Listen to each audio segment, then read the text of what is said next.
Let this just be a reading session. We need to get to this book right now, man. Good Lord. Jeez. Okay. All right. I need to. Okay, you got me. I'm fired up too. So when you were talking, it reminded me of a phrase, right? So it's give a man a fish, he eats for that day, right? Teach a man a fish, he can eat forever. But it's like, hey, how about give that man a fishing pole? Oh, wow. Right? And so this sounds like the fishing pole, man, right? Because it's like you said, it's one thing to say, I got it, get like me, look at me, if I can do it, you can do it, and all this inspirational stuff, right? But if there's no fishing pole, bro, like you can have all the instructions, A to Z, on how to catch a fish. Not practical. Have nothing to catch a fish with, bro. Come on. Right? And so I'm grateful, man, and I appreciate this book. And it's definitely, like I said, from what I've already read, I feel like I have some information, and then I'll have the tools, i.e. the fishing pole that I need to actually get the fish. I mean, I could, and the thing is, I got so practical that I told you, hey, you need to know how much you're making, and you need to know what you should be making based on your qualifications and experience. Here are the 3 websites I use to figure out what salary I should be making right now. Here is what I did to get recruiters calling me. You need to know how to invest. Here are the investing superstars that I read on a daily basis. Here are the websites I go to. Here is how I make decisions. This is what I do. I'm telling you the truth. Tell people.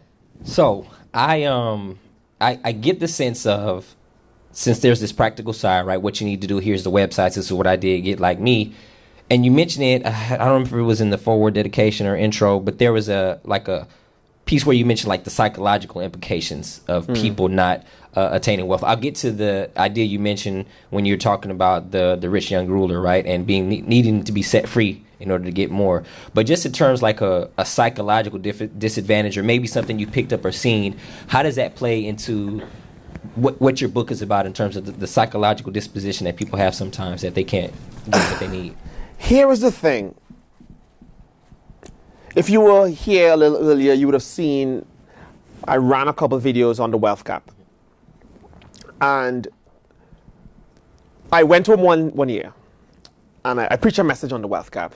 And my dad, after I finished the message, he was like, you know, Donnell, that's a big problem. That's a huge issue. I hope you don't think you're going to try to solve that, right? I thought to myself, in my mind, I wasn't even thinking about it. I was like, I wasn't thinking about solving it. I was just thinking, it's a problem. So what are we doing? I'm looking around like, somebody do something. And the Lord, he impressed this on my heart, and I put this in the book, early in the book. The wealth gap's my thing, you know? And that's the free chapter I give away on the website, thefishwiththecoin.com. And the Lord gave me 3 things. He said, there's a gap in ability. There's a gap in knowledge. And there's a gap in inheritance. And as a result, those of us who are behind never catch up. As long as that gap remains, it's impossible to catch up.